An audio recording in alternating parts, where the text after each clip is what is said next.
The Cfir C7 has no tail, no flaps, no armor, no extinguisher, no survivability if hit, no energy retention, very limited countermeasures, the gun sucks, no radar missiles, the missiles it does have are easy to flare, oh and plus it doesn't carry enough gas. In other words, this thing is amazing. Hello! I am Aoyolaipe, and I like to hop into top tier matches in War Thunder, and then personally kill the entire enemy team by myself. Welcome to my channel. Now, if the Cfir C7 has so many problems, you might be wondering what makes it so good. And that's an easy thing to answer. It can do this at 11.3.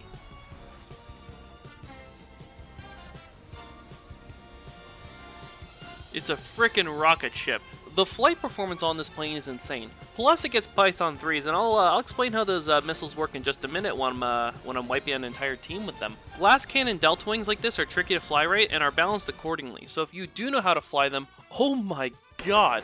This plane is to surprise missile deaths what George Washington Carver was to the peanut.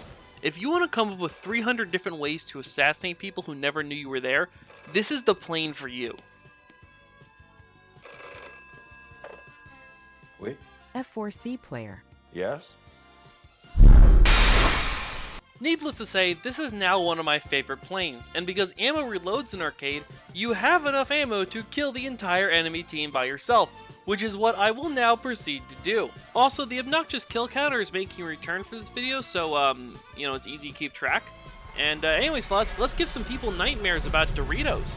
And speaking of major brands, I realized after decorating my plane that the tail decoration looked kind of like Qantas. Then I kept it because I thought that was funny.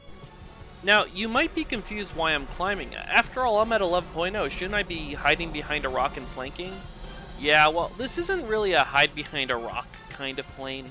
Oh, and don't worry, I am going to flank this team. I'm just going to do it vertically. This plane is so stupid good at climbing that it's actually pretty impractical to snipe it with a radar missile in the opening arcade merge.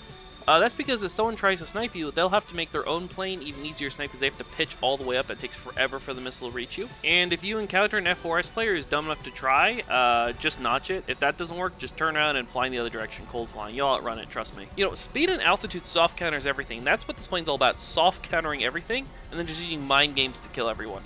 And the first thing to understand is that since the Cfir C7 is an obscure plane and it's basically the only thing that can survive up here this early in a match at this battle rating, you can just rain down missiles on people who aren't used to looking up. The Israeli Python 3 is very easy to flare, but it's also a very fast infrared missile, and by firing straight down it has a gravity assist. Isaac Noon is on my side. This plane is such a hidden gem.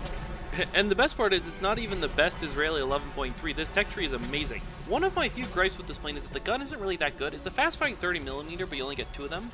However, it doesn't have that busted radar gun sight you can't turn off in Arcade, which actually means that not having that feature that's supposed to help you aim actually makes it easier to aim. I love this game. But that is genuinely a mark in this plane's favor, not having the busted radar gun sight. Now, I line up on this F4S, the one I just slightly nicked in the wing earlier, very minor damage. And it looks like he winds up spike crashing the ground to avoid giving me kill credit. Because I nicked him earlier, that actually gives me the kill credit, so oh well. You could say that I winged him, and if that joke made you cringe, the unsubscribe button is right there. And if you ever change your mind and want to watch one of my videos again, all you have to do is remember how to spell Aoyolaipe. So good luck with that.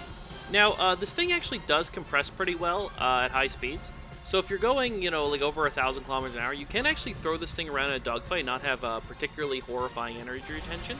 You see I'm going to get this F5 and then going to flip around and get the tornado, and they both go down in flames. So this is another feature of the Python 3. It's very, very maneuverable, and it also maneuvers right off the rack. It's actually pretty comparable to an R73 in my experience. Now I'm going to take a pot shot at this Kernos, even though the Python 3 is very, very flareable in the front aspect, and I don't really have any tools to fight him. Apart from that one Python 3, I just fired at him and missed.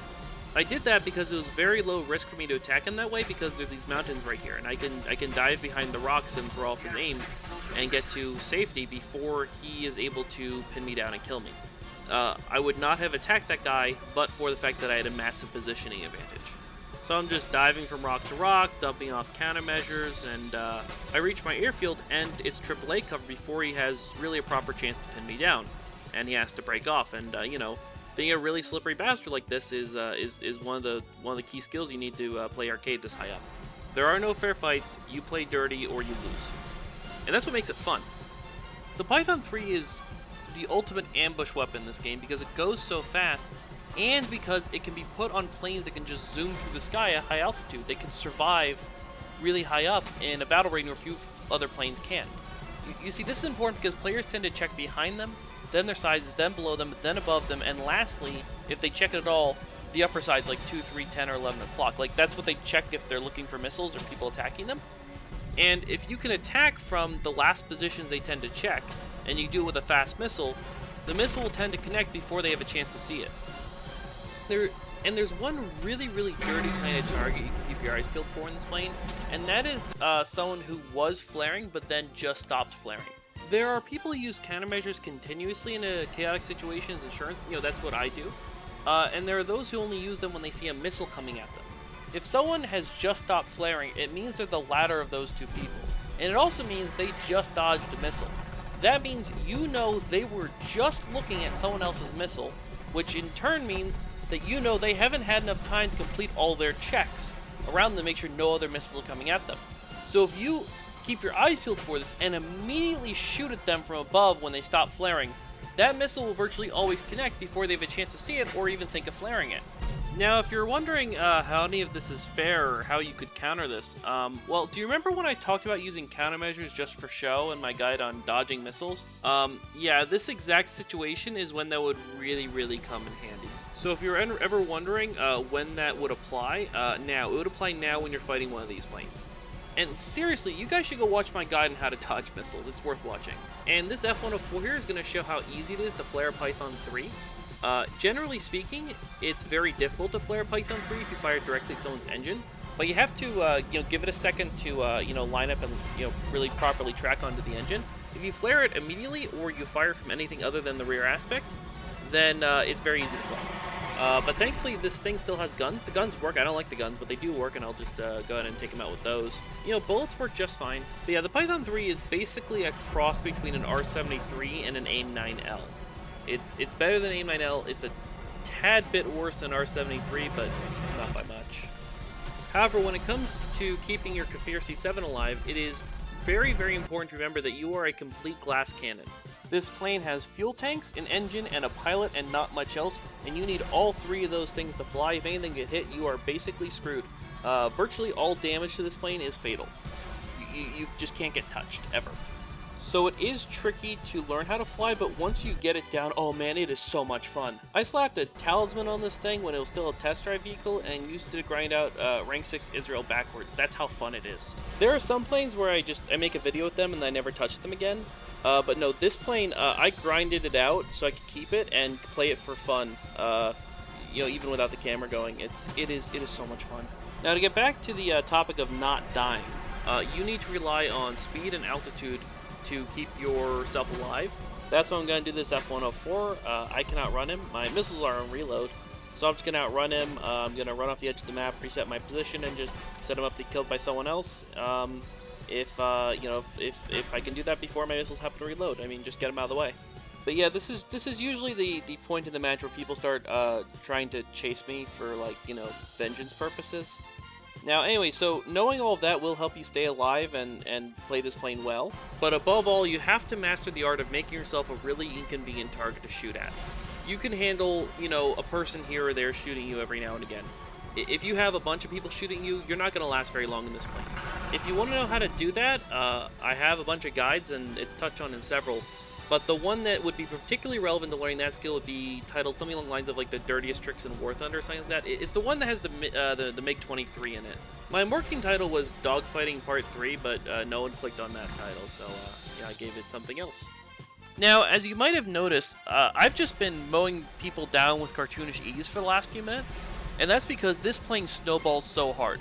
Once the enemy team is out of good planes, there's basically no good way for them to kill the Cfir C7 until it runs out of gas. So, which is what happens now. I'll have to go get more gas. But gas is this thing's Achilles heel. Apart from that, it is untouchable towards the end of the match if you've managed to snowball the enemy team, which this one was. There were a number of cases where I was only able to kill 13, 14, 15, 16 people and then I would just get blown up on the one runway while I refueled. So if that's a concern for you, that's a mark against this plane. But you know, but if the limiting factor for you is something other than how much gas you can carry, then don't sweat it, I guess. You know, there was actually this really funny clip I can't find anymore, unfortunately, of someone who suicide dived through AAA to blow me up on the runway, and then they DM'd me to say I sucked and just do a victory lap. And I was like, dude, I had a 13 kill streak. You were the 13 kill streak. Your whole team is dead. What is your flex here? Quick side note, as you can see here, the Python 3 is surprisingly good at locking onto prop planes from, you know, a few kilometers away at times. And you know, that's information that would only ever really be relevant in a top tier air arcade match where the enemy team has gone snowballed pretty hard. You know, hey, look, don't blame me. Blame the guy who chose to spawn in. You know, they spawn in, I'll shoot it down. You know, it's up to them what they want to bring to the match. Oh man, an unchecked Cfir C7 is such a menace. Look, this is the this is my regular reminder that if your team is basically dead, you can just stop spawning in, just leave. It's not fun. Once there's only like 2 or 3 people left, it's basically just my team competing to see who kills you first after you spawn. And well, the Cfir C7 has a really fast missile. You know, the Python 3 is fast, so that person will be me. But still, it is difficult to watch. Now, anyways, my thinking here was that those 2 guys that just shot down, they were gonna spawn in again because they'd just been spawning in plane after plane anyways. And the A6E on the other end of the map was low, slow, and surrounded by my own teammates. I figured he was just gonna die anyways. Turns out that I was wrong. And once I realized that, I rush over to kill the A6E before the match ends. I didn't come this far to let this team live. And my ultra long range Python 3 shot connects just as the match ends. It was a fraction of a second too late to officially register, but he did in fact die, and he was the last survivor. You know, there's a guy who keeps track of records in Top Tier Arcade. It's always a bit out of date, but supposedly the world record kill streak on file for this plane is 23.